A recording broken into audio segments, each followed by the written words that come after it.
So good evening, everyone, and welcome to Gomchen, Lamrim. Venerable Children's traveling. I'm not sure where she is right now.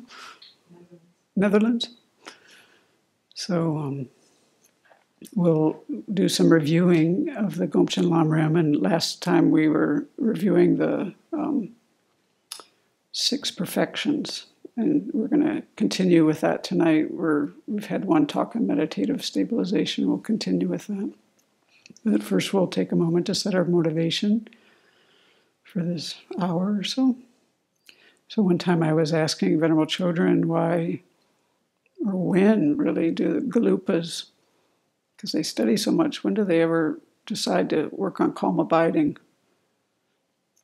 And she said it's good, she thought, it's good to at least have the correct view.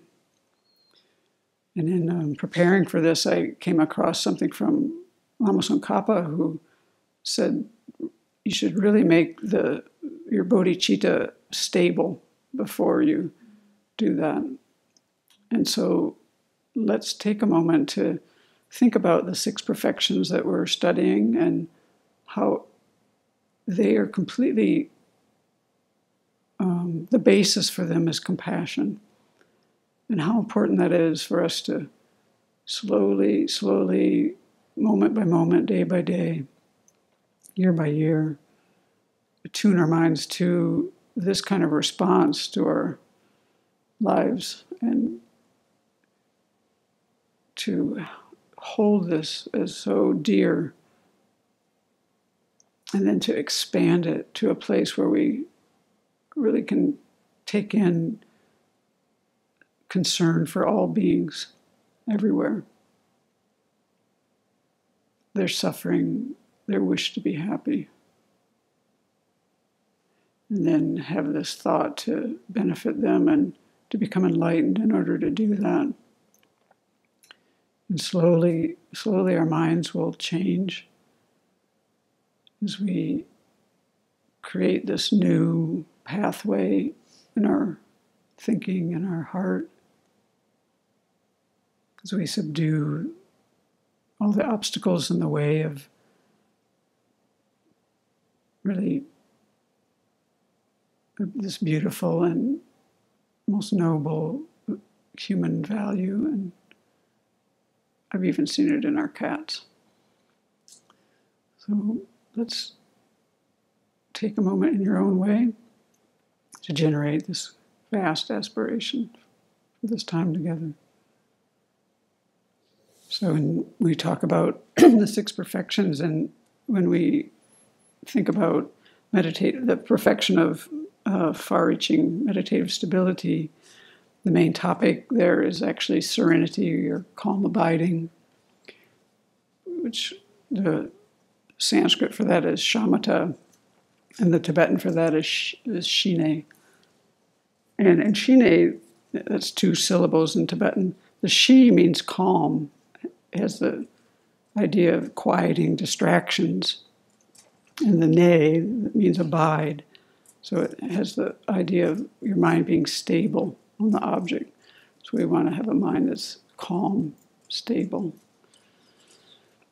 And shamatha, if one way to describe it, is a form of meditation that creates a very stable mind that is capable of focusing single-pointedly on emptiness or any other phenomena.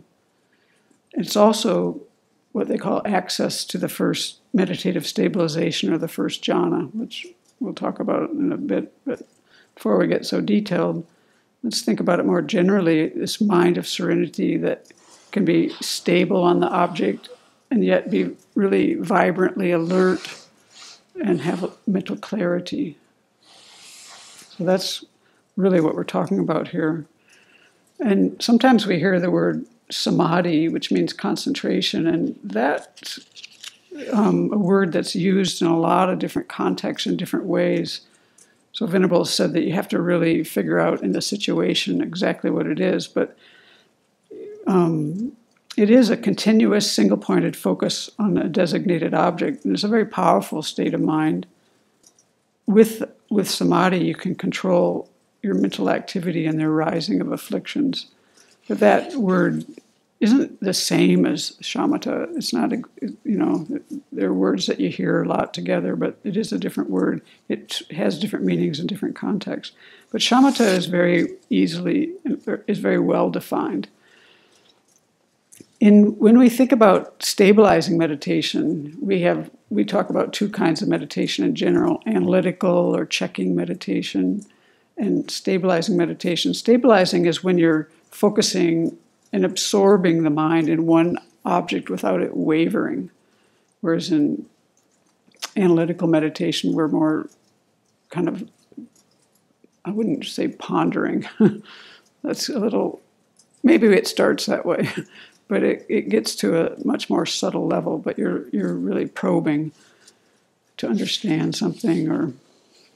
So the point I'm trying to make here is that when we talk about stabilizing meditation, the mind is focused and absorbed on one object. So a lot of times people will say, I'm concentrating, I'm running, and that helps me concentrate, or painting, or, whatever it is, playing a computer game. Like I'm single pointed on that, And the problem with that in the way we're defining this is those objects are changing all the time. When you're running, you're moving. When you're playing a computer game, you might be very concentrated, but it's moving, or like playing music or whatever. So you're having to think about and attend to a lot of different things to do that task. And even in something that you might think of more as meditation, like breathing meditation, Bhikkhu Bodhi has explained, at least from the point of view of, I would say, the Theravada tradition, that even the rising and falling of the abdomen is too much to be used. It helps you to get some concentration, but it's not one for single point and concentration. That's used more for insight. It's in the beginning, it's good to use, and it will help a person to increase their concentration. But when you actually want single point of concentration, they're quite clear in some of the traditions there that they'll use the nostrils, because the rising and falling is too much change. Whereas the nostrils, the breath, that sensation is in one place. And so Goenka uses the rising and falling of the belly a lot, but it's actually doing insight meditation. In fact, the 4 establishments of mindfulness are actually more considered insight meditations. So anyway, that's what it is. Your object can't be fluctuating, is the point I'm trying to make. So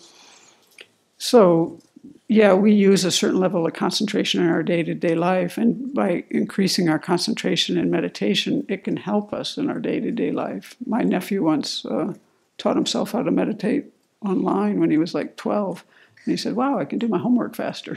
He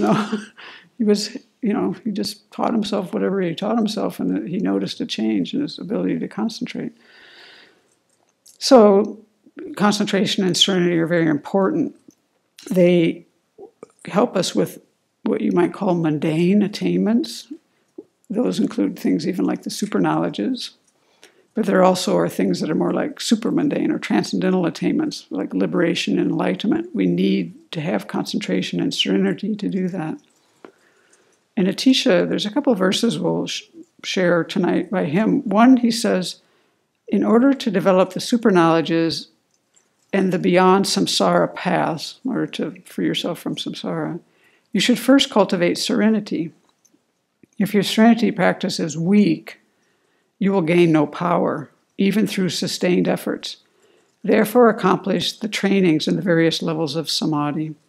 And the point that I want to focus on from what he's saying here, although he mentions the super knowledges, and we'll talk about that later, it's something Venerable has taught many times, but the point I want to focus on is first cultivate serenity. This comes up again and again in the various texts that we read. Shantideva also says this, that emphasizing serenity is accomplished prior to insight. He says, recognizing that the afflictions are eradicated by insight imbued with serenity, one should first seek serenity that is achieved with detachment towards the world and with joy. So that doesn't mean that we, as you go back to what Lama Tsongkhapa said, it doesn't mean the first thing we do when we start to meditate is learn about serenity. That's not what they're saying here at all. What Lama Tsongkhapa said is make your bodhicitta firm first. And they always teach us that we need to, yes, serenity comes before insight, but you wouldn't know what to meditate on unless you studied first. My Tibetan teacher just laughed at me when I told him we were going to do a retreat. He said, what are you going to meditate on? You don't know anything. It's kind of basically what he was saying. The Sakyas are like that, just like the Galupas, You need to do something while you're there, so you need to have some background. So, yeah, yes, serenity is needed before insight because you need serenity to actually fully develop insight. But before that, before you're even going to turn your mind to serenity, you need to have your bodhicitta firm. And before you get that, you're going to have kind of the general Buddhist path, understanding there's just a lot of things to learn first. So we have like where we are right now in the 6 perfections, we're in the Lamrim, right? It starts with the 3 scopes. So of the 3 scopes, we're in the 3rd scope right now, and we're in the 5th of the 6 perfections. So we're pretty far along, That's what I'm trying to say. There's a lot that comes first, a lot of background you should have. And people like I meet in the prison who just don't know much about meditation sometimes. There's a lot of people in the Wicca group that like to meditate, and sometimes they come to the Buddhist group and they get themselves in some trouble because they don't have enough background. And so it's really, you can get it's like learning to drive. You should have some instruction. Your mind is something you need to be careful with. Just to pick up and start meditating isn't, you want instruction. So, but I want to focus now on the other part of this verse where Shantideva says it's achieved with detachment towards the world and with joy. So serenity is a type of concentration, but it's supported by the bliss of pliancy. It's able to keep the mind in equipoise on an object as we wish. But this pliancy is associated with joy and detachment towards the world. And so we'll flesh those out just a little.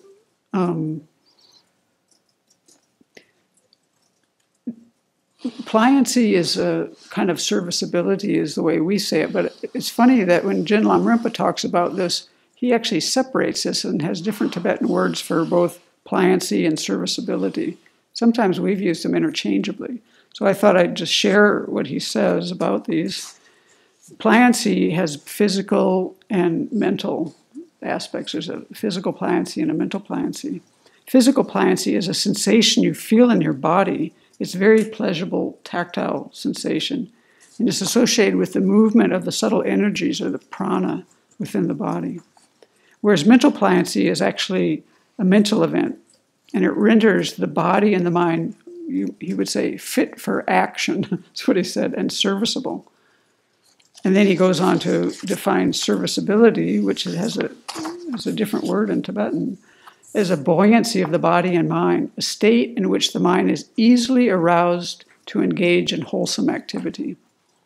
This is what I love about the study of pliancy. Can you imagine how wonderful it would be just through having concentration to have a body and mind that can easily engage in virtue? This is totally what interests me in concentration.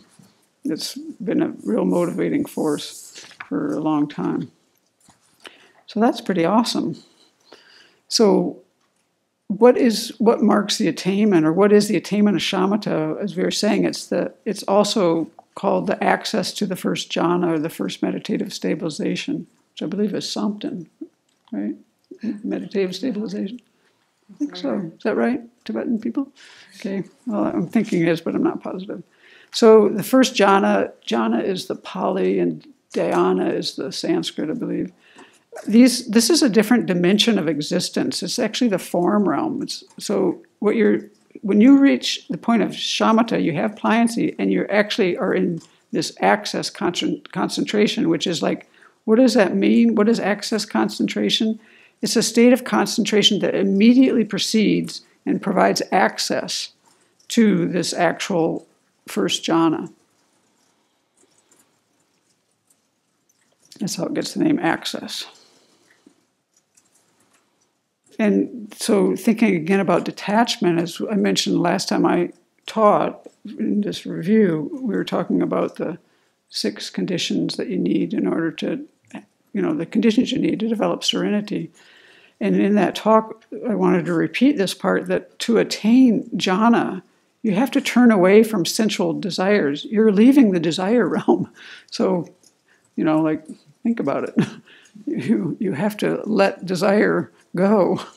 You've got to turn away from sensual desires. So if you have a motivation that involves attachment, this is Jin Lamrimpa's point, which really makes sense to me. If you have a motivation that involves attachment to the sensory world, to the desire realm, that's going to become your obstacle in terms of gaining the attainment you want of calm abiding or serenity. I think it's important to think about that, because when we think about creating the conditions now to attain this in the future, this is something we can work on every day. Make our minds satisfied, be content with what we have, work with our attachments. And by doing that, we'll help our concentration down the line, because we're creating the kind of milieu you need within the mind and your life to do that, and your motivation. So Venable kind of pulls this whole thing and says, our teachers tell us first to develop the Buddhist worldview. We need to understand the 3 principal aspects of the path before we work on serenity. And the reason she says this is because a lot of the path, she says, has to do with character development. We have to become an ethical person with kind motivations, who can cherish others more than ourselves. That's kind of the ground that we need to be working on in order to get to the place where we would even be working on this kind of meditation. This will help us to develop our mental strength. We'll know what to adopt and what to abandon. And as they always say in the 3 higher trainings, it's ethical conduct, concentration, and wisdom. You're going to just be sitting there distracted by your poor ethical conduct, or how you're behaving during the day. You'll never be able to concentrate. So we need to have first the Buddhist worldview. We need to learn how to apply and delve into the 3 principal aspects of the path, so that we have the correct view. We know what we're doing. Anyone can develop serenity. You don't have to be a Buddhist. Even the super knowledges, those aren't necessarily Buddhist. Those are related to concentration. A non-Buddhist could also accomplish those. So then there are considered, I'm not sure, my sources for this evening are primarily Lama Tsongkhapa, Venerable Chödrön's teachings in the Gomchen Lamrim, Jin Lamrimpa. And I have a few things on the meditation objects from Geshe Sopa and Jeffrey Hopkins, Walking Through Walls. But I'm not sure where this was from, but I thought it was nice to know that what are the essential topics for understanding serenity. These are kind of like big outline things in our outline from the Gomchen Lamrim. The first one we went through last time I spoke were the conducive conditions for the practice of serenity. Those were the 6 kind of conditions that you needed. And then the next one is cushion and posture, which I've been putting at the very end of the talk, because we've gone over those so many times that if I run out of time, that's what's getting cut. And then the next one are the focal objects, or the objects of meditation, which is what we'll lead into and do tonight. And the topics that lead up to that in our outline in the Gomchen Lamrim and that topic. And then the next thing, which we aren't going through tonight, but will be coming up, will be the 5 faults and the 8 antidotes. And those are also things that you need to know for both Sutra or Tantra path for serenity. And the 9 stages of sustained attention, the way that we progress to serenity. So those 5 topics, you need to know something about those to get on track, although there's a lot more said. Okay, so in our outline from Gomchen Lamrim, we're just kind of, we've done, the topic is how to train in meditative serenity. We've gone through the requisites, the 6 requisites last time I spoke, which is, I don't know, in December maybe. And now we're kind of moving forward on the basis of having those conditions. what do you do next? It's the preparatory phase. And we talked a little bit about that last time I spoke about the motivation for doing shamatha. But there also are other topics in our it's kind of a one-liner in the Gomchen Lamrim. It just says, meditate the preparatory topics, the spirit of enlightenment, and so forth.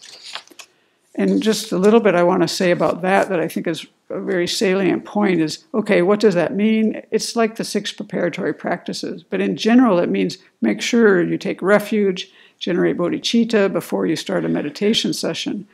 And also it's good to offer the 7-limb prayer, to request your spiritual mentors for inspiration so that your meditation will bear the results the desired results. Our motivation is so important to our, it's part of the causes that are going to create the results we get. So, and the thing I wanted to share from Jin Lamrim is that he says these general practices, and now he's actually talking about the 7-limb prayer in particular, but I think you could kind of apply it to all these preliminary practices. He says these general practices act as causes for the attainment of serenity. It's important to begin to engage in them consciously from the very beginning. And they might not even seem very important to you in the beginning. But he says if you neglect them or treat them casually, even though it won't be evident to you in the beginning, it will lead you to obstacles. You might go down some tangential path, or so you wouldn't really ever develop serenity because you kind of like sidetracked yourself. Or, and so he has this prayer that I memorized years ago, which I use sometimes, where he says, may the unmistaken realization of shamatha swiftly arise on the stream continuum of my being. So when he does the 7-limb prayer, when he gets to the limb of request, that's the request he makes, unmistaken. So that unmistaken realization, because, there's a lot of stories about thinking you've got serenity and you don't, or mistaking serenity with something else. And so, and then you might go off track because you don't realize that actually you need guidance. So, doing these prayers where we rely on our teachers and we create the merit and all that, very important. Would you repeat that prayer again? Yeah. May the unmistaken realization of shamatha swiftly arise on the stream continuum of my being. He just says stream of my being. I think I added continuum, but I've memorized it that way. And you can also do, may the unmistaken realization of bodhicitta arise, just like when we make the prayer for, may I meet spiritual mentors in the future, and also may I recognize them, and may I follow their advice. I found that when I first moved here, in the first few years, even though I hadn't yet started getting to this stage of bumping into things with Venerable Children, I hadn't, for some years, it was just like, it was so easy. And then all of a sudden you start bumping heads, But even before I got to that stage, I found myself, because we do purification every day, purifying in relation to the spiritual mentor. And I thought, why am I doing this? I'm not having any problems. But I think it was just like some habit, maybe, from someplace. I don't know where it came from. But I think these are the kind of things that, these are important. These things end up being very important because you can easily take a dead end. Not so hard. Okay, and then the next phase in the Gomchen Lamrim is what they call the central phase. So we got out of the preparatory phase. So that topic comes up, and then what physical posture to meditate in. And they have kind of one line for that. In the central phase, maintain the physical posture with the 8 characteristics. So there's the 7-point Varachana position, and then sometimes they add an 8th, which is breathing. It's not really one of them, but he talks about it. And so if we get to that place, we'll talk about that, but we've gone over that many, many times in our reviews. So then moving on from there, it goes into this section on explaining the meditative process and how to generate a faultless concentration. So now the thing is, what are you supposed to do before you start focusing your mind on the object of meditation? And basically, I'll read this little section, half of it, the first half, to me it seems like they're talking about what are the benefits of meditation. Like you're going to talk yourself into like the advantages. Like it's like what was Venable called that? It's like the propaganda ad or whatever.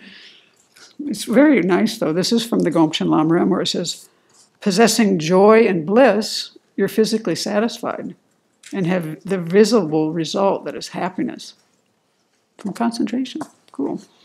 Since pliancy has been achieved, your mind is directable to virtue, which is awesome. You don't have to fight yourself. You're just like, you can go there easily.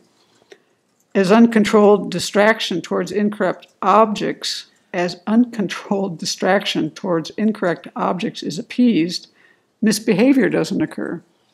Your mind isn't distracted to a bunch of things that are going to get you into trouble.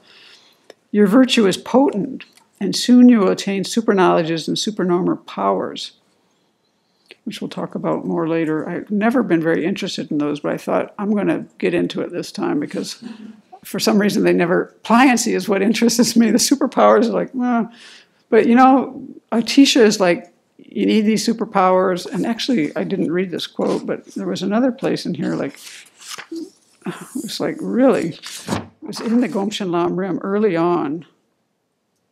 Sorry. It said, early in the Gomchen Lamrim, it said, train in the 6 perfections in general. In particular, achieve serenity to produce superknowledges in insight with the decisive understanding of thusness. Then engage in Tantra. So the only thing they talk about with the serenity is the produce the superknowledges. So I'm like, okay, I guess I should get on board with these. So we'll spend a little bit of time with that.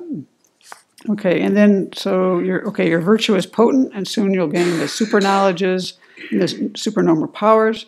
And then realizing insight into the profound, you will overcome rebirth and samsara.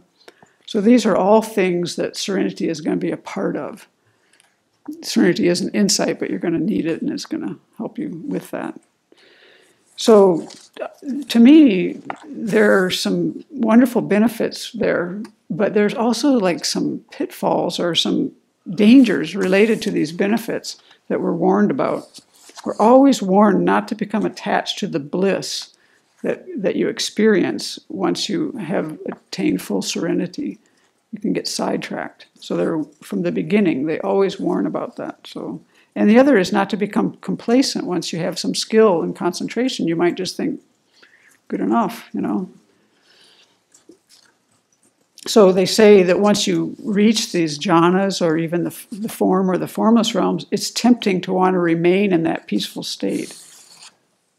And the Buddha actually went out of his way to help. There's a really great story, one of the suttas that Bhikkhu Bodhi explains when he explains all these different suttas, of a young king who had actually developed these, and he thought that was good enough, and he was going to visit the Buddha, and the Buddha went out of his way to find him. And they had a really interesting conversation in a potter's shed.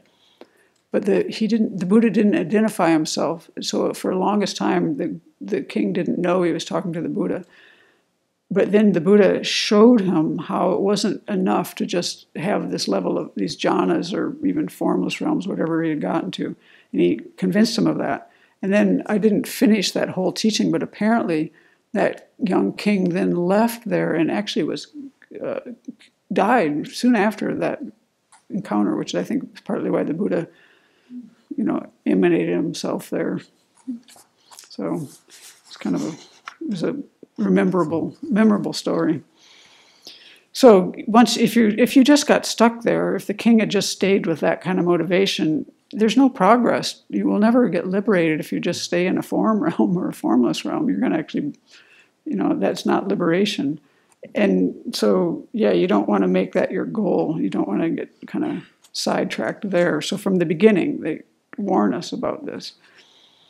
The other thing that can happen is you can confuse the bliss that comes with serenity, and that, when you have that, there's an absence of manifest afflictions in the mind because you've obtained certain levels of absorption, so you're free with that. You don't have manifest afflictions in the mind then. But some people have confused that with being liberated. In fact, many non-Buddhists have.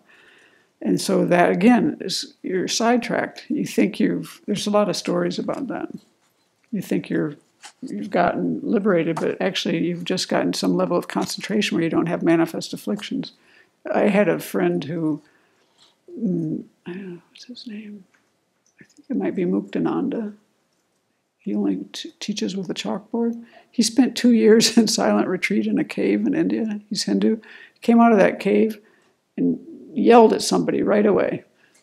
His anger and he just was so frustrated with himself, he quit speaking. He never spoke after that. He taught with a chalkboard. He sang chants, but he never spoke again. It was just like he had done all this meditation, and then he gets out of his 2-year retreat, and the first thing he does is scream at somebody. It's like, that isn't it. So anyway, that was a story that I knew from a friend of mine. I had met him too.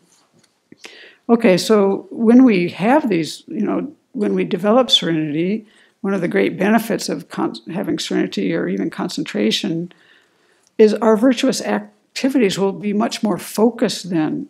So they'll have a stronger effect on our mind. So then when we do breathing meditation, or when we do Lamrim meditations, or when we do recitations or prayers, or when we're doing visualizations and the tantric practices, we'll be like, our mind will be focused where we want it to go, and we won't be like crippled with the distraction. There's power to having concentration. It makes the mind powerful, and that will help us to develop our good qualities. So, because they'll have a stronger effect on the mind. So that's awesome importance of developing these. And then also, serenity and concentration are the foundation for generating insight. And we need the union of serenity and insight in order to eventually destroy all of our afflictive and cognitive obscurations. You can think of those, they're like shrouding your mind. Our minds are just like, it's like fog in there, And we'll be able to clear that out, and then that is what allows us to get out of cyclic existence, and will allow us getting rid of that fog and all those obscurations will eventually allow us to be of the greatest benefit to others. You also need serenity in order to actualize the generation and the completion stage of highest yoga tantra. And then there's the superknowledges, the importance of the superknowledges. So again, Atisha says, and Venerable read this quote when she taught this as well in this class, all Buddhas say the cause of the completion of the collections, whose nature is merit and exalted wisdom, is the development of the superknowledges. Can you read that again? All Buddhas say the cause of the completion of the collections, whose nature is merit and exalted wisdom, is the development of the superknowledges. Just as a bird with undeveloped wings cannot fly in the sky, those without the power of the superknowledges cannot work for the good of living beings. It's like, really? Okay, we better pay attention to these a little bit more. So what Venerable said is these superknowledges are really important for bodhisattvas so that we can benefit others. So, okay, I thought we better get into it a little more than I usually do. So what are the benefits of these superknowledges? They help us to accumulate merit and generate wisdom very quickly so that we can progress on the path. And then for bodhisattvas, it'll make it easier to benefit sentient beings according to their needs, to be more effective, essentially. So there are 6 superknowledges. So I will just list them. There's first the supernormal powers. That's the first one. There's the divine ear. It's the second. Understanding others' minds. The fourth is recollection of past lives. The fifth is the divine eye. And the sixth is the destruction of the pollutants. So these first 5 are all considered mundane, whereas the 6th one, the destruction of pollutants, is actually super mundane, because with that, you're going to be, your mind is delivered, there's deliverance of mind and deliverance by wisdom. Basically, you're going to be free from samsara because you've destroyed all the pollutants, all the afflictions, afflictive obscurations. So the first one, the supernormal powers, there are 5 of those. They're considered mundane, miraculous abilities. They're also called siddhis. So the first, and although they relate to the mind, they all kind of have to do with the body in a certain way. The first one is you can replicate your body and then make it one again. We could all go in and vote with all these bodies. That would help the world a lot. I'll make about 10 million and go to the voting booths. Okay. You can pass through solid objects such as walls and mountains as if they were air. That would be interesting. You can walk on water as if it was solid earth. You can fly through the air like a bird, even if your legs are crossed. I don't know why they say even with one's legs crossed. I don't know. I think there are stories actually in Tibet of people seeing people doing that. I read something that Soltram gave me. Some of these Doha stories, death stories. Yeah, I read one in there. And then the 5th one is touch the sun and the moon with one's hand. So the second one of the 6 super knowledges was the divine ear, which is also called clairaudience, so you can hear far away. I'm just kind of going to describe what they are first, and then we'll talk about how they're beneficial. The 3rd one was understanding others' minds. So this is a way where we understand the minds of other beings, and we encompass their mind with our mind. So I forgot to look up a couple of these things. I had listened to Bhikkhu Bodhi talk about some of these.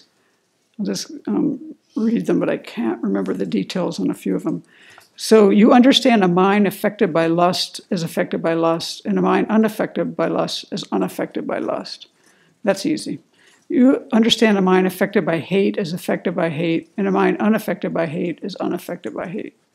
Also easy to understand. Same with confusion. You understand a mind affected by confusion is affected by confusion, and a mind unaffected by confusion is unaffected by confusion. This is what we think when we're mind reading others sometimes, but here you really have the ability because you have such ability to concentrate. And then the ones that I can't remember what he said about, you understand a contracted mind is contracted and a distracted mind is distracted. The distracted I get, but the contracted I don't think was a positive, as I recall. You understand an exalted mind is exalted and an unexalted mind is unexalted. A surpassed mind is surpassed, an unsurpassed mind is unsurpassed, but I can't remember what those refer to exactly. A concentrated mind is concentrated, an unconcentrated mind is unconcentrated, a liberated mind is liberated, and an unliberated mind is unliberated. So those are the kind of things that you would understand about others' minds. And then you can recollect past lives. That's the 4th one, the aspects and particulars of that. The 5th one, again, was divine eye, which is also called clairvoyance. So in there, that's your understanding how beings pass on according to their actions. It's kind of like the night that the Buddha became enlightened. First he saw his own past lives, then he saw the past lives of others. That's, I think, how he formulated his views about the causes of suffering and the causes of happiness, because he just saw, wow, you do this, suffering. You do this, happiness. And the last one is destruction of the pollutants. So then you're free from samsara. So then how do a bodhisattva use these super knowledges? Okay, so with the first one, the supernoble powers, where you get to travel here and there and pretty quick, no airline tickets needed. You can go to the Pure Lands, and there you can listen to teachings. And you can make lots of offerings in the Pure Lands and create a lot of merit. So that would help their own practice. In the human realm, you could discreetly benefit others. you'd know where your spiritual mentors were, your Dharma friends, your disciples, who you have karmic connections with, where they're living, and you could go there very quickly. That would be helpful. When we call our 911, our teacher would like, oh, or we go there. So in the second one with the divine ear, the clairaudience, you can hear teachings in other places. You can understand all languages.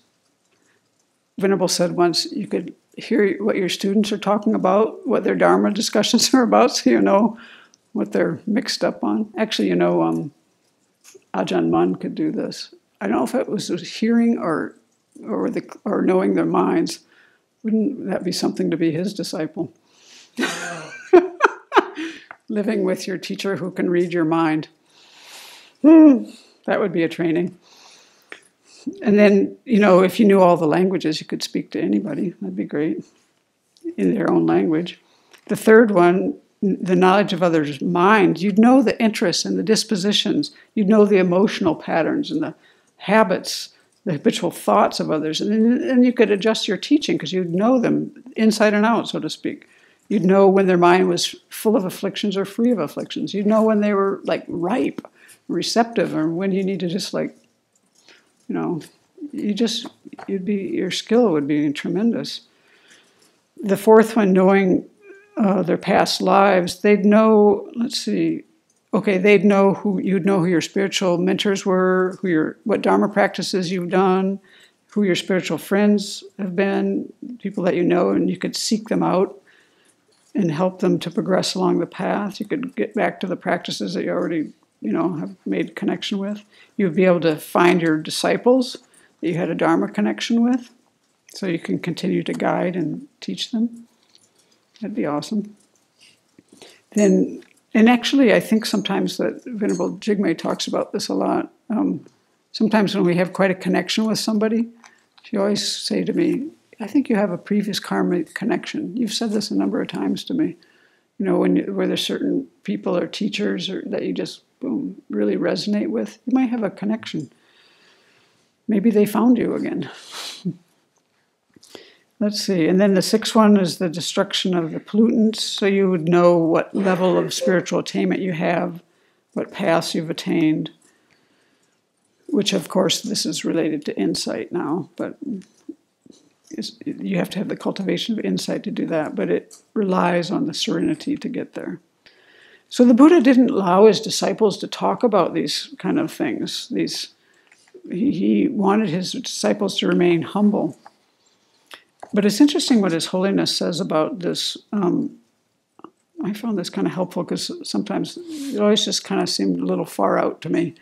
But actually, I heard a story from an inmate, actually, who was put in solitary for 2 years.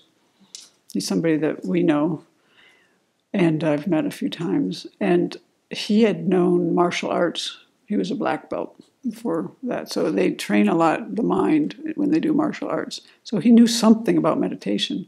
And he told me the last time I saw him, he said, I never knew this about him, that he was in solitary for 2 years. He did a lot of meditation. And he said, I could remember the numbers on the houses.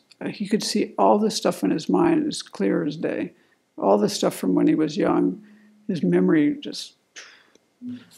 So here's what His Holiness says. It's kind of like that. He says, the ability to know is a natural property of consciousness. Even in our ordinary experiences, we sometimes have premonitions of what might happen. I think these indicate that the seed for such cognitive powers lies within us. Through meditative practices and single-point concentration in particular, we begin to sharpen the focus of our memory and mindfulness. In that way, our ability to recollect experiences increases. As the power of recollection becomes sharper, the potential for precognition is enhanced as well. That's interesting. It kind of corroborates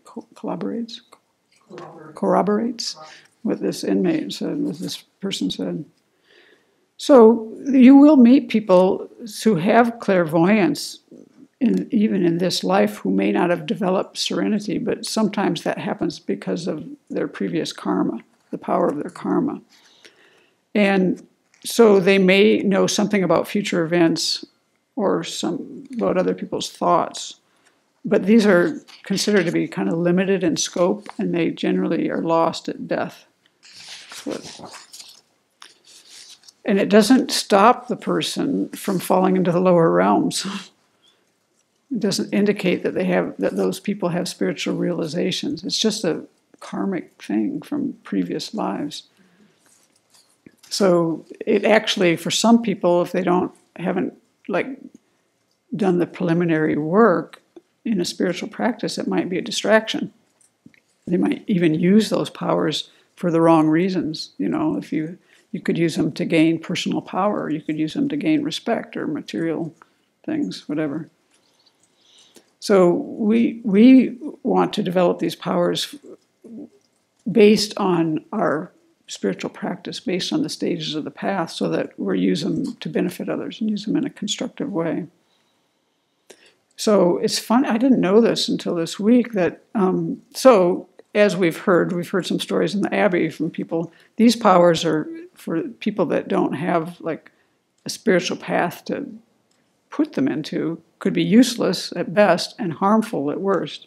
And I never knew that Devadatta, the reason he left the Buddha's Sangha, was he was infatuated with the personal fame and profit he earned through his mastery of supernormal powers.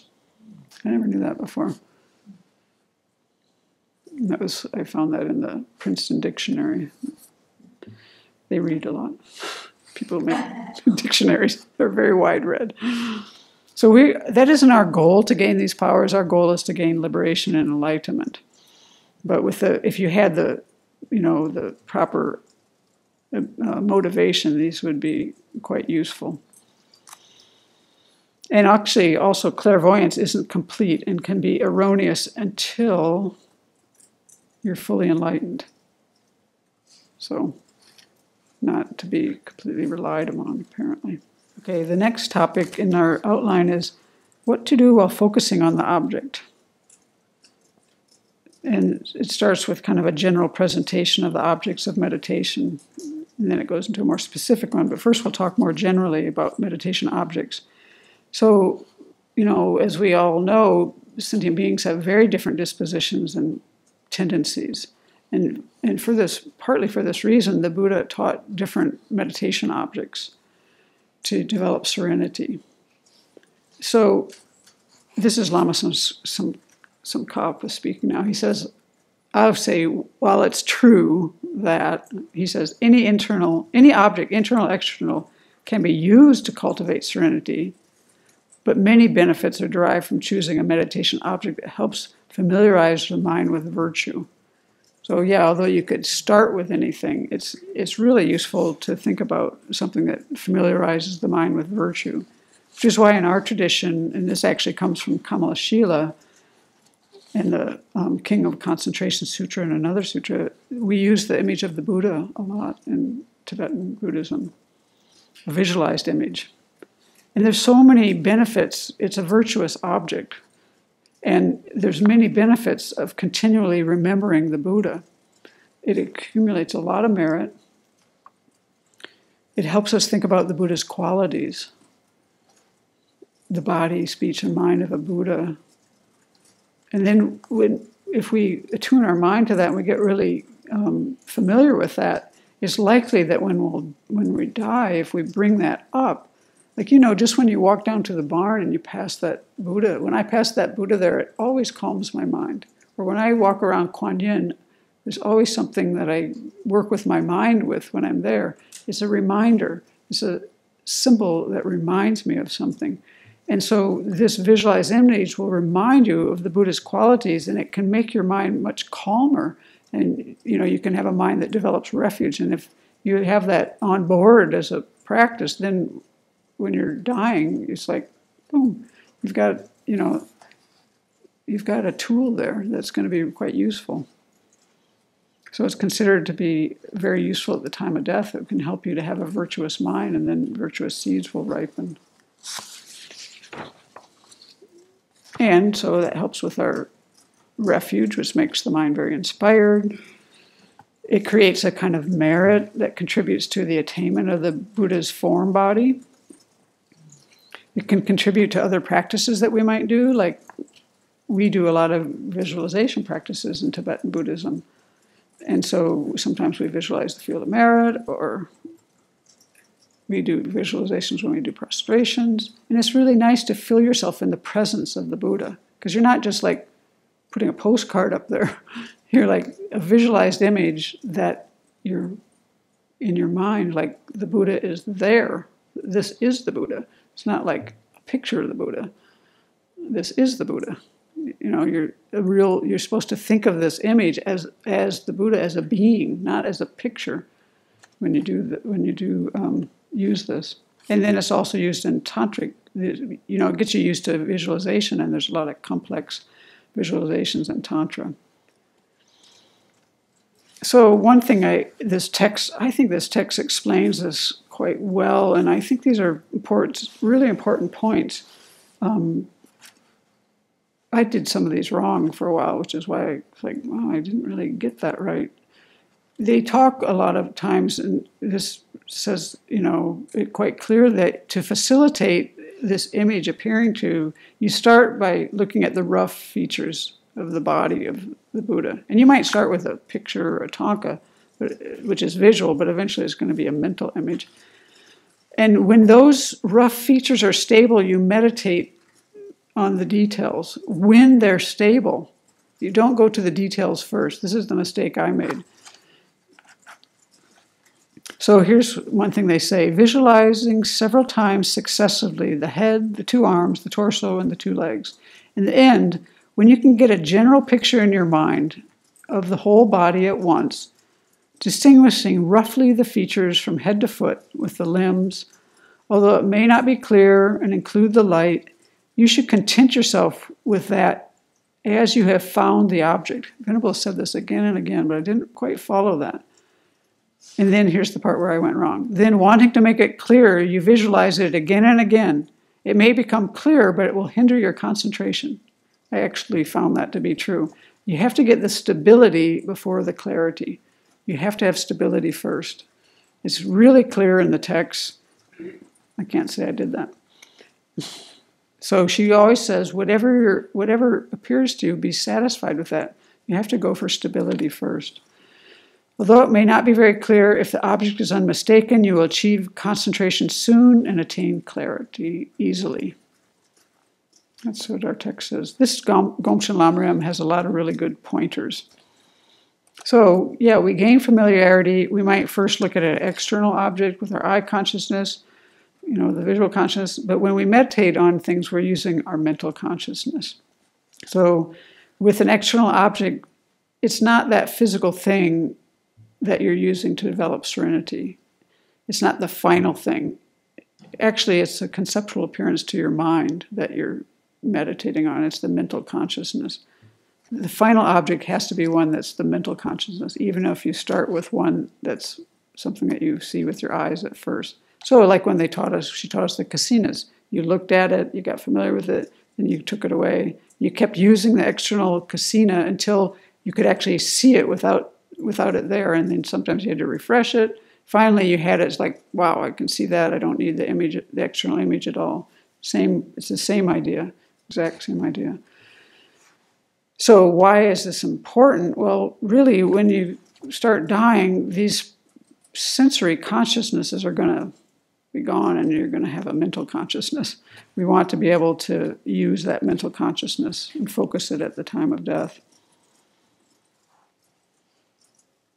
So although some people think if I stare at a candle, it makes my mind very peaceful and calm, well, yeah, you might get away from some discursive thoughts, but that's not serenity.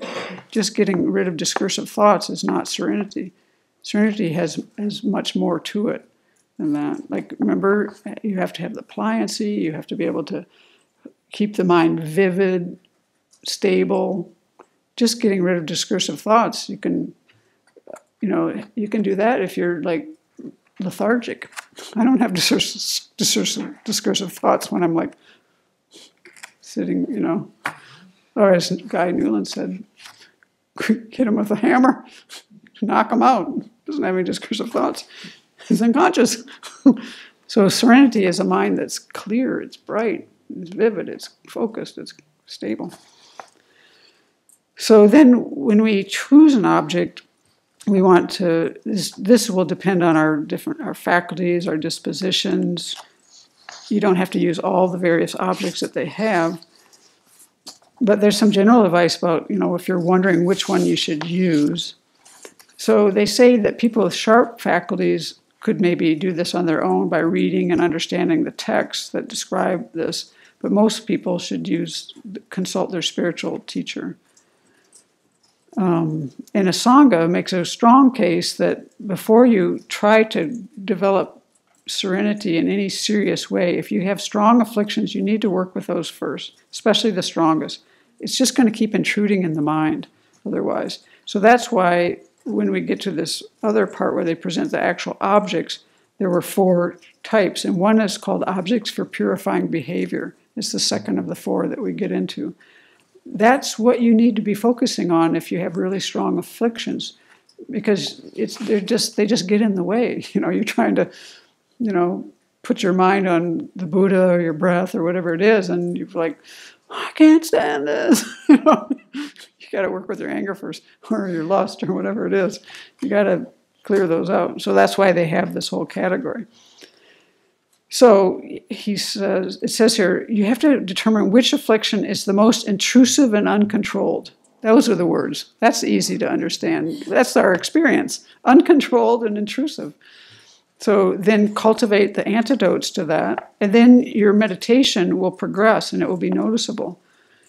Your mind will be more malleable when you're meditating, your ethical conduct and your psychological well-being will improve, so you have a more stable ethical mind. That's now one that you can develop with concentration, and bodhicitta and wisdom can grow in that mind. So it's kind of like the 3 higher trainings: ethics, concentration, wisdom. It's just kind of fleshing it out a little bit, in a sense.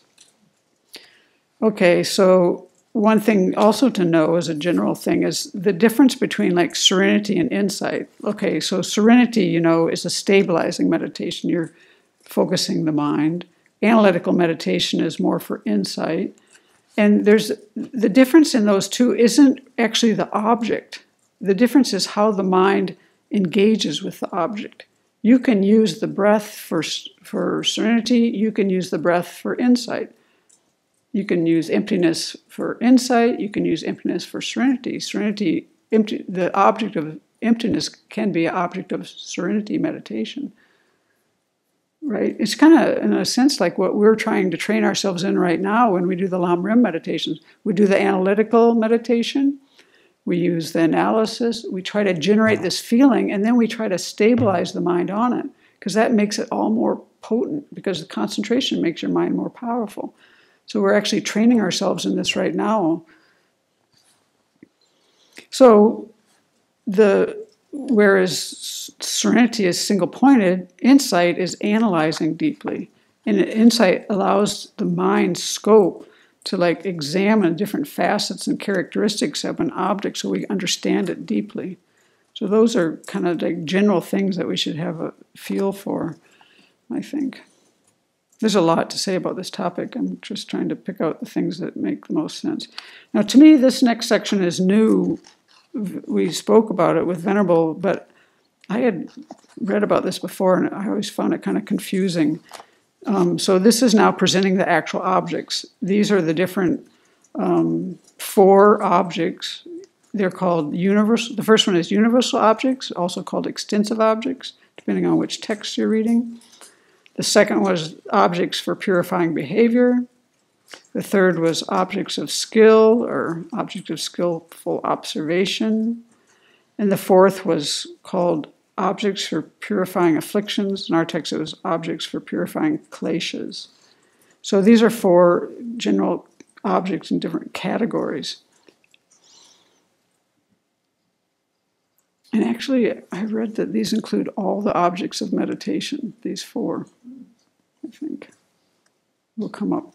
So the references for this are mostly Walking Through Walls, but then it turns out that Geshe Sopa's new edition, the 4th fourth commentary he has on the Lamrim, I found that so much clearer than what I'd read before. So they started to make sense to me after I read him. So I used some of his stuff. So the first one, the universal or extensive objects of meditation. This comes completely from, well, not all, from Venerable Children, from our text, and then Walking Through Walls and Geshe Sopa. So these are objects that are used both for developing serenity and insight. Oh yeah, this is where Geshe Sopa says all objects of meditation fit into these four categories. Yeah, these four that we just mentioned. So it's Geshe Sopa who said that.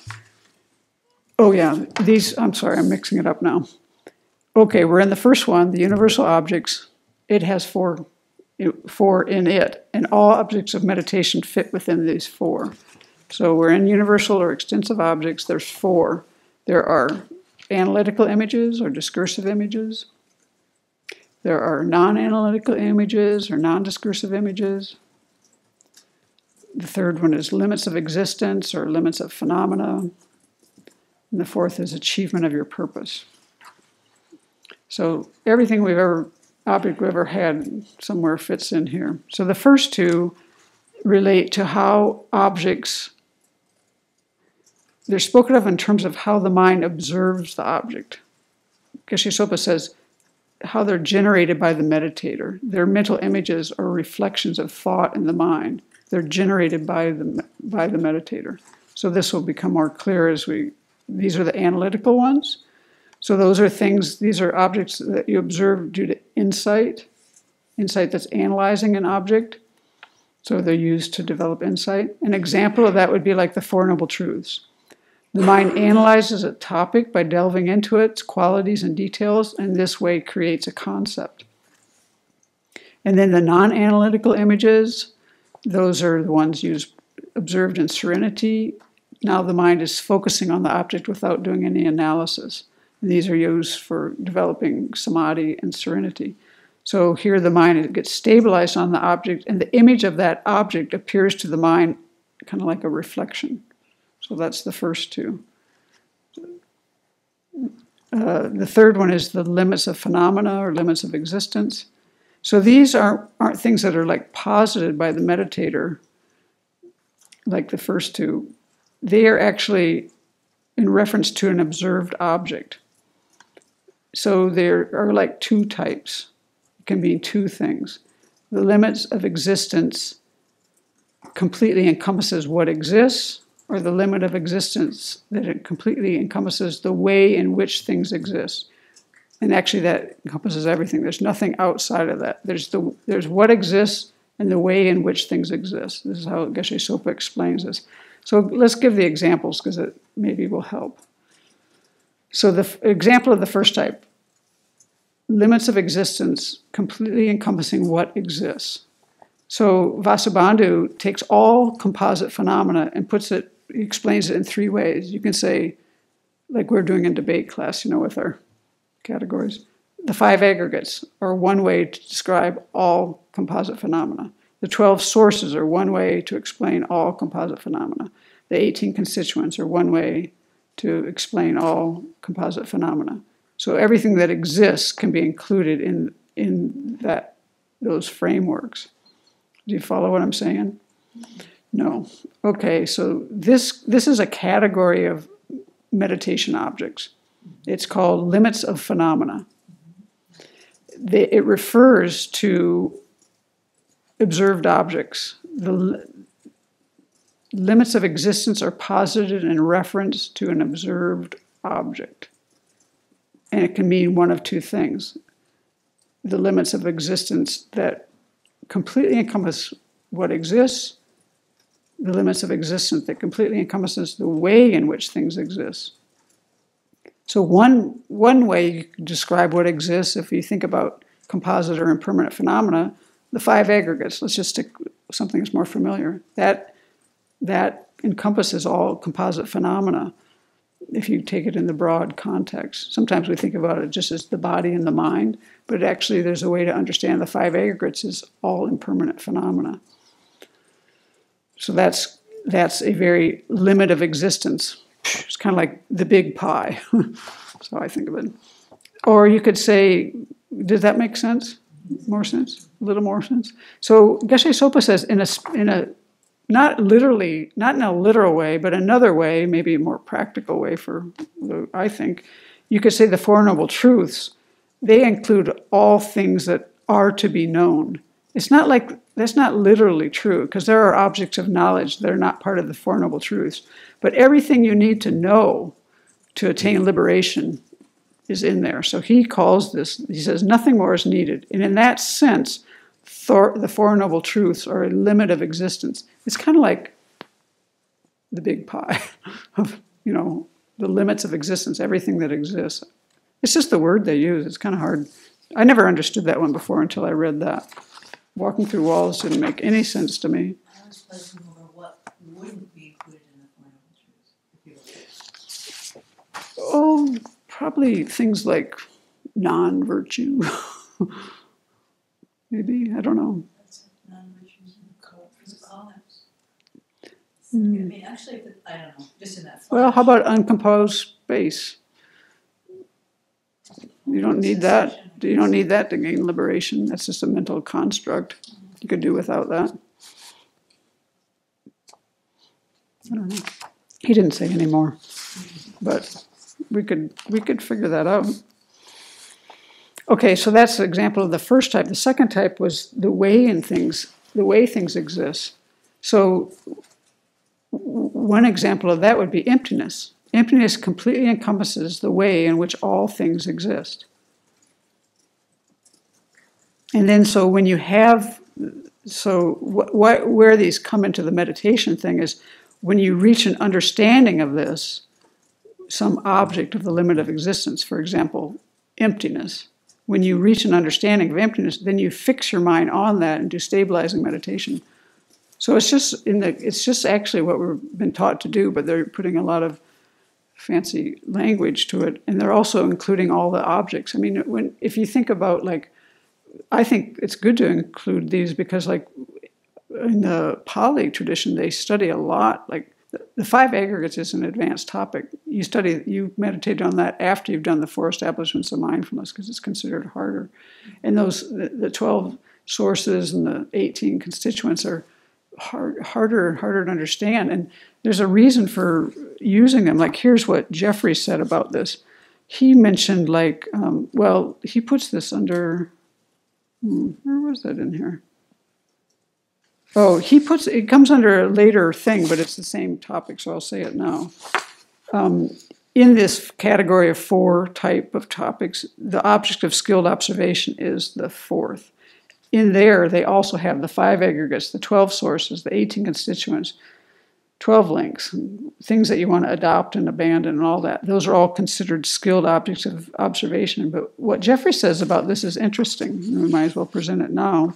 He says, for example, like the 18 constituents. And I found this a little bit true during the winter retreat because I did a lot of meditation on certain things from the Pali point of view. And it wasn't like that exactly, but it actually started to make my mind feel differently about, like, what the self was in this mix. Because I was doing the four establishments of mindfulness, and after a while, the idea of the self became a little bit different from just like, because the feeling, like if you can, how do I say this? If you can just have feeling experience without thinking there's a person attached there to it, it's a different thing than I'm feeling this. It's just like feeling. You're just concentrating on feeling all retreat, or whatever breath, or which is the body, or the feelings, or the contents, the thoughts. When you do the four establishments of mindfulness, after a while, when you keep categorizing that way, it becomes like there's no person there. There's just this thought comes and this feeling comes, and where's the person? You don't need a person. There's just, it's kind of like that. So here's what he says, because I had a little bit of sense of that this retreat. He said, teachers repeatedly enumerate the 12 sources and 18 constituents in order to emphasize a sense of multiplicity of phenomena that are the basis of imputing or designating person. This practice helps greatly to crowd out the sense of self. It's kind of true. You're crowding it out. Like, you're thinking, you do this scan that Goenka does, and like, I got this feeling here, and I got this feeling there, and I'm going in and out, I'm looking at all these parts, and feeling, and then one day I do, okay, I'm going to do it this way, thought. Pretty soon it's like you crowd out. Where's the person who's doing the thinking? Who's the person doing the feeling? Kind of like that. Not that I ever lost any sense of self, but it did kind of get more like, there's just a pile of feelings, a pile of thoughts, and it just became a little less personal. That's as close as I got. So it crowds out the sense of self and prepares a way for recognition of the imputed nature of the person. There's some truth to that. I think we can kind of see that in our own experience. Okay, so now we're back on, we had the first one. We've done the first 3 of the 4. There were the analytical images, the non-analytical images, the limits of phenomena, very hard to explain. But basically, it's kind of like the big pie. And the one that's kind of interesting, and then there are objects for purifying behavior. These are the ones where we're mostly working a lot of times. We're trying to get our mind, our temperament kind of worked out, all of our afflictions worked out. This relates mostly to afflictions. Things we're habituated to, the various disturbing emotions and afflictions. These predominate in our life and they disturb the mind. They're due a lot to habituation from even previous lives. And we want to meditate on something that will oppose that. Like if you have a lot of desire in the mind, a lot of attachment, you need to look, like if it's like lust for a person, you need to look at the unattractive aspects of bodies if you're lusting after bodies. Or if you're, if you have to look at anytime you're attached to something, you need to find the unattractive aspects of it. You might say foul, you might say this or that, but the actual word is unattractive, I think. We sometimes use the word repulsive. But Bhikkhu Bodhi is pretty clear on that, at least in the Pali. It pretty much means unattractive. So the unclean aspects of the body to counteract sexual desire, things like that. These are things that we're well trained in. Here we've talked about a lot. When you have a lot of anger in the mind, you need to focus on maybe metta or love. If you have a lot of confusion, they say to meditate on the 12 links and the dependent arising. If you have a lot of conceit, then they want you to meditate on the 5 aggregates, the 12 sources, the 18 constituents, because we all get confused every time. That will get rid of you, will deflate your conceit. They're hard to understand. And then if you have a lot of distracting discursive thoughts, you should meditate on the breath because it will unify your mind. It's easy. It's a big object. It's easy to find. You don't have to realize emptiness. Try to meditate on emptiness as your main object. That's going to be hard because you can't recognize it. Better to go to the breath, something that you can find. Things like that. So those are the ones for purifying your behavior. And then the objects of skilled observation. These are ones that help us to increase our knowledge. This will help us to increase our concentration, our wisdom, and to realize emptiness. And then the 4th group is the objects for purifying afflictions. And this is why I always got confused, because the objects for purifying behavior, and then they call it objects for purifying afflictions, but it's basically easy. The ones for purifying behavior have to do with the afflictions that we're used to. The ones for purifying afflictions actually are this thing, it has all to do with the realms. Desire realm, form, and formless realm. It's that thing that they talk about, like when you're in the 1st jhana and you want to achieve the 2nd jhana, you've got to see the unattractive aspects, the coarse aspects of the 1st jhana so that you decide to go to the 2nd jhana. You do that all the way through. And that's kind of a mundane you actually are suppressing afflictions. That's why they call it that. You see the lower levels of concentration as coarse, the higher levels as more peaceful. So it is kind of, they call it purifying afflictions. Another example of this is maybe like cutting the root of the afflictions. So there you might meditate on the Four Noble Truths. This is objects for purifying afflictions still. Desisting aspects of the Four Noble Truths, those are now more transcendental. Whereas these first ones, where you're just coursing through the jhanas, those are mundane. That's where people get lost sometimes. They're like, yeah, this is nice, but there's more peace if I move up the road a little bit. More peace here. But you're still stuck in samsara. You've maybe gotten out of the desire realm, but now you're stuck in the form or the formless realm. So you want to also, the other kind is cutting the root of things. So these are transcendental paths, not mundane paths. And they always bring this up because people get stuck in these. Because they're so peaceful. I find this myself. Like sometimes I'm in the meditation hall, I'm like, I just want my mind to be peaceful. I'm not going to do anything else but that, you know. But I won't stick in that because it's so temporary. Never really. It's kind of like the story I told about my friend's teacher. I think it was Muktananda. You know, 2 years in the meditation cave, and the first thing he does is go out and scream at somebody. You know, you could do that with serenity. You know, you can. I know you can do this. You can temporarily suppress manifest afflictions, and then you can get up off the cushion and be a real jerk. So it's never going to cut it. You have to go to the root of these things. So I think that's enough. I found those really confusing for the longest time. I think Geshe Sopa makes it a little clearer. At least we know what the categories are now. The names were kind of confusing. So are there any comments or questions? I probably can't answer the questions, but I can listen to the comments.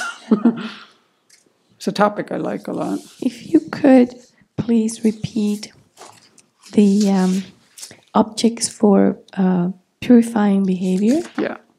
Okay, so these are the ones that we're used to, that Venerable teaches us a lot. These are the ones where we have whole handouts on this of antidotes to the afflictions handout that Venerable has. These are the ones for the afflictions that when we're talking about afflictions, we're not usually thinking about, oh, I want to go from the first to the second jhana. We're usually thinking about, I'm angry, I'm jealous, I'm having confusion, I'm this, I'm that. And the ones that combat that, the ones that they're pretty much temporary, all of these ones are temporary in that group. They don't list here anywhere something that would cut things from the root. They were all things, as they said earlier, you can't work on these more subtle, you shouldn't think about developing serenity till you've gotten these big disturbing emotions out of the mind more. Because you're going to be fighting yourself. It'll be frustrating. You know, you have to have realistic expectations about what you can do in your practice. And one of them is if you have a lot of trouble with afflictive emotions and disturbing attitudes, it's going to be difficult to concentrate your mind because they're just going to get in the way. So you've got to learn how to work with those first. And so those, you know, yeah, like for me, restlessness, you know, is a problem both mentally and physically. And so using the breath is really, really helpful for me. Really helpful. I do breath meditation every day. And I do it specifically so I can not be a jerk, basically. I want my mind to be like more calm. Tranquilized is actually the word I would use. I'm trying to tranquilize myself so I can just, you know, come from a place I want to come from and not be like anxious or whatever. It actually works very well for anxiety. Oh yeah, they do list some here. 5 objects for purifying behavior. Great desire, strong hatred or anger, confusion, extreme conceit, many distracting and discursive thoughts. And I think I added, or somebody did, jealousy. But these 5 are listed by, I think, Tsongkhapa. It's kind of like close to, you know, it's kind of like, it is a little bit like the 5 hindrances. And that's what you have to do, you know, in order, they say that in the 4 establishments of mindfulness, there comes a place where if you want to progress, you have to deal with those. That's what when you go into the jhanas, that's what you've gotten rid of, basically. So, you know, there's a lot of things that you've done, but the 5 hindrances are like, those are the things you're clearing out so that you can actually get your mind to concentrate. What does the phrase, make your bodhicitta firm first mean? Does that mean you have to attain the path of accumulation? He didn't say more. There wasn't more said, but maybe I could look it up. At least I didn't take more from that. But I could look, I'll look and see if there's more and I'll let you know. I didn't. I don't have more of my notes. But he did say, oh yeah, the one thing I wanted to mention to close is I kind of took this thing from Lama Tsongkhapa as a motivation, and then I realized, no, I should say this at the end.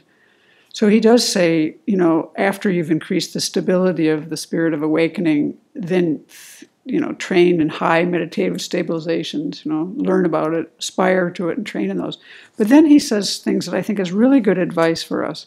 He says, even if you're not able to fully train in meditative stabilizations, strive from time to time to train in single-pointed concentration to whatever extent you're able. If you don't do that, you'll continually be strained with the fault of breaking the precepts. And in other lives, you'll find it most difficult to learn the trainings for entering the many doors of the Bodhisattva's meditative stabilizations. So he's kind of saying, plant some seeds in this life when you have the opportunity. And why would he talk about breaking precepts?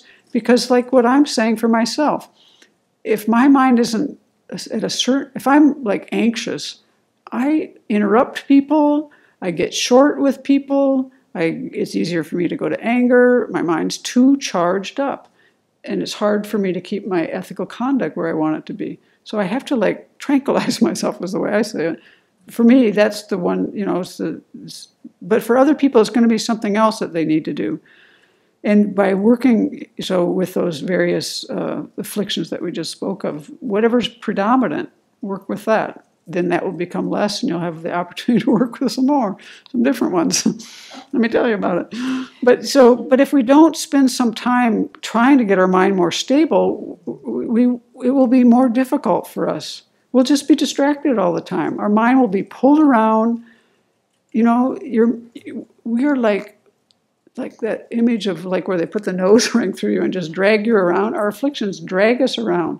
This is a huge tool to help to temporarily suppress that. One time I was having a really hard day here. It was the day before I went to Taiwan, and I just was so out to lunch. And I don't use the word meltdown, but some people would use that word. And I went out. I had to just leave what I was doing here. They were going to pour concrete in this little shanty cabin, and I'm like, I don't have any information on this. The person who holds the information is gone. I'm going to Taiwan tomorrow. I have no information. And my mind just blew a fuse. So I go out into the woods, and what I did to take care of my mind, I didn't even tell Venerable what it was. But when I came back, she said, oh, I see you using your Dharma practice very well, because I was calm then. And I looked at her and I said, do you know what I did when I was out in the woods? She said, it doesn't matter. Whatever you did, you worked with your mind. What I did was something I do.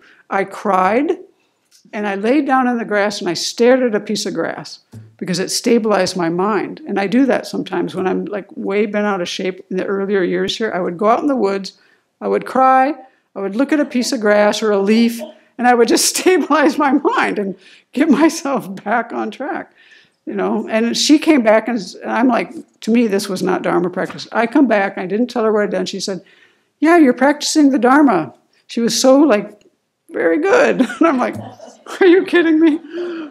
But it is. I thought about it later. It's for me, it helps me to cry as long as I'm not wallowing. It helps me access my emotions more and, spend some time with what's going on inside. As long as I don't wallow, that helps me. And I've wallowed sometimes, and it hasn't been helpful, but I've kind of learned how far to take that. And then to stabilize my mind like that helped me to calm down. So just if it's, if it happens to be looking at a piece of grass or whatever it is, it stabilized my mind. I got myself back to base, I was not in orbit anymore. So then he says, you must never give up your effort. Even in this life, your mind will become steadily less distracted, making your accumulation of virtue very powerful. In future lives, you will have physical mental bliss and a joyful mind, and thereby easily complete the perfections of meditative stabilization. So all the efforts we make now, it's kind of like exercise. I learned after years of helping people exercise that even one bout of exercise is beneficial to the body.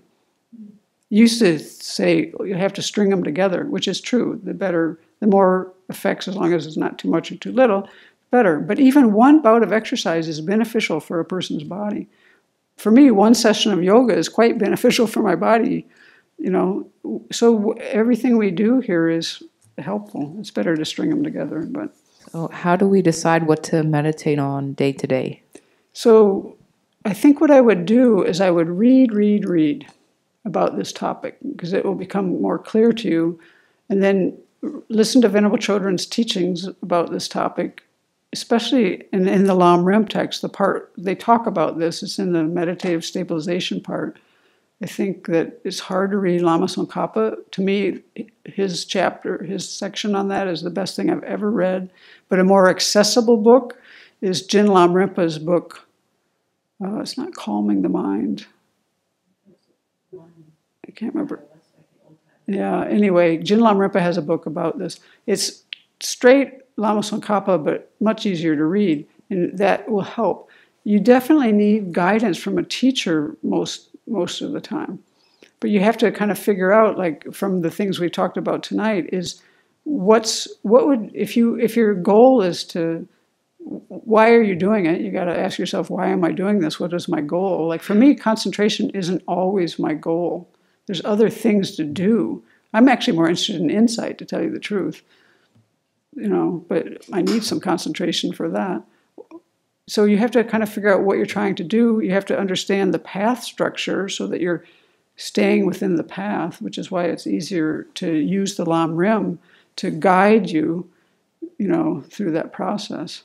Venerable's concentration teachings are just wonderful. Yeah, we do a retreat here every week and every September, and we have all those teachings online, and they're really helpful. I think it's really helpful to educate yourself in this. I mean, you have to read a lot about this so you don't do it wrong. I taught myself to meditate when I was a teenager, and I did a lot of meditation without any instruction until the year 2000. I had some instructions from books, and I got myself in some not so good places once in particular from doing meditation, where I was kind of like, I could make my mind really joyful, but I wasn't connecting with the world very much in that little time period. I remember I was going to therapy, and I left the session, and my therapist said to me, connect to something. So I was driving home, and I connected to the clouds, you know. I was just like able to make my mind joyful, so I thought I was fine. But I wasn't. I was really unhappy, and because I could make my mind joyful in meditation, I was just like, I was so messed up in a certain way. And I did that to myself, partly because I didn't have proper instruction. Luckily, I hit on some books early on that you kind of can't go wrong with a little bit. But I've met people at the prison that don't know much about meditation. One guy from the Wicca group didn't realize you needed an object and was doing like blank-minded meditation, was starting to lose his memory. I gave him some advice, and then because I went and checked with Venerable, because I never saw this person again in my life, and luckily she said, yes, what you told him was right. You know, you need to have an object in meditation. So you need to train yourself. You need to read the instructions from the masters so that you know what you're doing. And then best is to have guidance from a teacher. But you can still learn a lot from the oral teachings and the written teachings. And I think that Venerable's teachings are excellent. And also she teaches a lot about the 5 hindrances, which cover a lot of territory. You know, a lot of the things that get in the way, you can kind of learn a lot about from those. And then that book by Jin Lam Rinpoche is skinny, easy to read, and totally accurate.